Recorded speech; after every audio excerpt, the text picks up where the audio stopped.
नमस्कार मित्रांनो, स्वागत आहे तुमचं पुन्हा एका नवीन व्हिडिओमध्ये. मित्रांनो, भारतातील इतिहासातील अत्यंत बुद्धिमान, दूरदृष्टी असलेले आणि कूटनीतीमध्ये पारंगत म्हणून ओळखले जाणारे आचार्य चाणक्य आजही त्यांच्या विचारांमुळे चर्चेमध्ये असतात. शतकांपूर्वी मांडलेले त्यांचे सिद्धांत आजच्या काळातही तितकेच तंतोतंत लागू पडतात. विशेषतः त्यांच्या चाणक्य नीतीमध्ये मनस्वी स्वभावाचे इतके अचूक विश्लेषण केले की ते पाहताना वाचताना आपल्याला आपलाच आरसा दाखवल्यासारखं वाटतं. यश मिळाल्यानंतर आनंद साजरा करणं तसं स्वाभाविक, परंतु चाणक्य एक वेगळीच गोष्ट त्यांच्या चाणक्य नीती या पुस्तकामध्ये सांगतात. प्रत्येक ठिकाणी प्रत्येक व्यक्तीसमोर आपल्या यशाचा गाजावाजा करू नका, कारण त्यामागे असं एक गूढ सत्य दडलेलं आहे जे अनेकांना फार उशिरा कळतं. आपण ज्यांना आपलं मानतो त्यांच्यासमोर आनंद व्यक्त करताना तेही तितकेच आनंदी असतील असं वाटतं, पण वास्तव वेगळं असू शकतं. अनेकदा समोरची व्यक्ती चेहऱ्यावरती हास्य ठेवते, परंतु तिच्या मनामध्ये मात्र तुमच्याबद्दलची तुलना आणि मत्सर वाढत असतो. हे यश त्यालाच का मिळालं असा विचार नकळत त्याच्या किंवा तिच्या मनात घर करतो.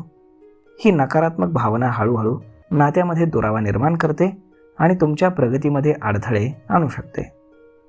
काही व्यक्तींचा स्वभावच असा असतो की दुसऱ्याचं यश त्यांना सहन होत नाही. ते तुमच्या यशाची थट्टा करतात, तुम्हाला कमी लेखतात किंवा तुमच्यात दोष शोधत राहतात. चाणक्य सांगतात की अशा लोकांपासून जितकं दूर राहाल तितकं चांगलं, कारण त्यांच्या नकारात्मक बोलण्यामुळे तुमचा आत्मविश्वास डळमळीत होऊ शकतो. ज्यांच्याशी आधीपासूनच तुमचे मतभेद किंवा कटुता आहे अशा व्यक्तीसमोर आपलं यश मिरवणं म्हणजे संकटाला आमंत्रण देणं.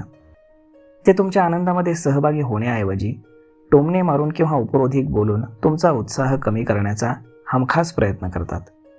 त्यामुळे आधीच ताणलेले संबंध आणखीन बिघडण्याची शक्यता असते.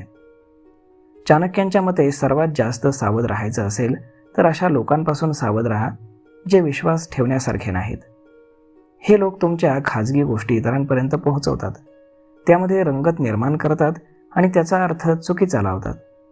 तुमच्या यशाचं रूपांतर ते अफवांमध्ये करतात, ज्यामुळे समाजामध्ये तुमची प्रतिमा मलिन किंवा खराब होते.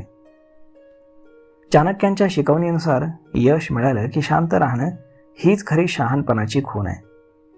आपल्या यशाचा आनंद आपणच घ्या, पण तो फक्त विश्वासू आणि सकारात्मक लोकांपुरताच मर्यादित ठेवा, कारण प्रत्येकाला तुमचं यश पचेलच असं नाही. आणि हेच ते गुपित आहे जे जपणं सुखी आणि शांत आयुष्य जगण्यासाठी अत्यंत महत्त्वाचं ठरतं.